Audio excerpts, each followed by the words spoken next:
You're about to hear how the worst sounding version of this album actually sounds better than the best sounding version of this album. So one more time, let's listen to those clips back to back.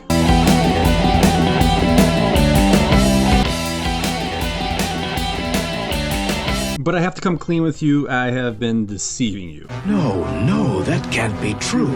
Yeah, I know the first one's more aggressive, it's more bass, there's more presence, it's more exciting, but so on this channel I have tons of these comparison clips, and when I make these comparison clips, I always make sure that when comparing the audio, they are at the same volume. Now let's listen to those two clips again, and this time they're going to be at the exact same volume.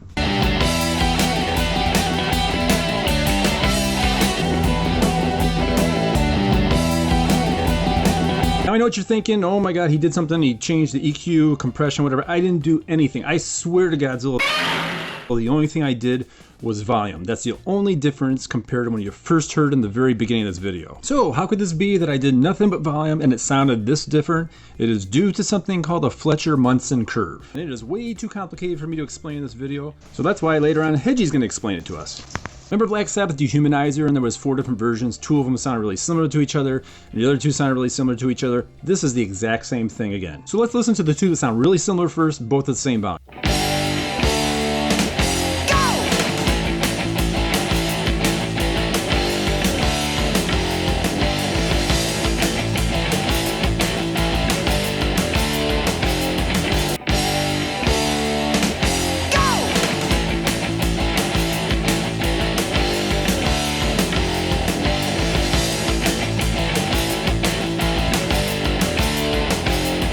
They sound virtually identical, don't they? But now I'm going to raise one of them by only 1 decibel.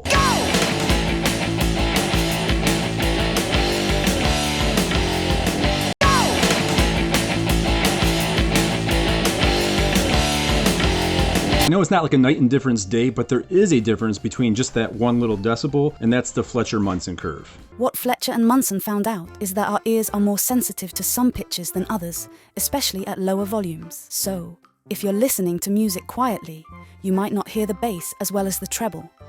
But if you turn up the volume, suddenly you can hear the bass clearer, because our ears are better at picking up those lower sounds when it's louder. Okay, I have to admit, this next example, I did not pick it for its sound qualities. I think this is one of Maiden's absolute best riffs. It gets me pumped. I get goosebumps every time I hear this. My nipples could cut glass.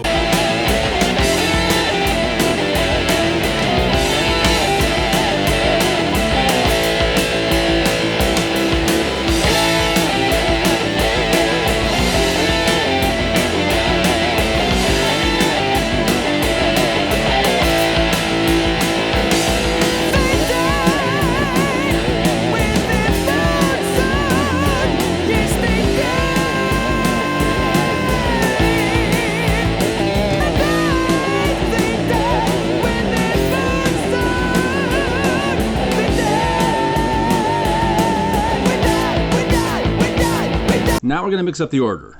You'll take my life, but I'll take yours too.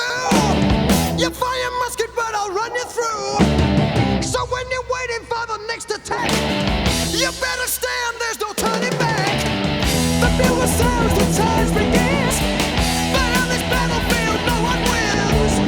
The smell of ice smoke and a horse's breath as a virgin into sudden death. And I know this is not gonna be popular, but I think the 98 is the best. What? First 2, they sound, they're clear, obviously.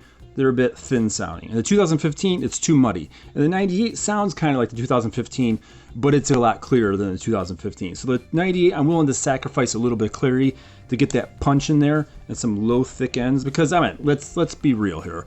We listen to Maiden, a big portion of it is Steve Harris.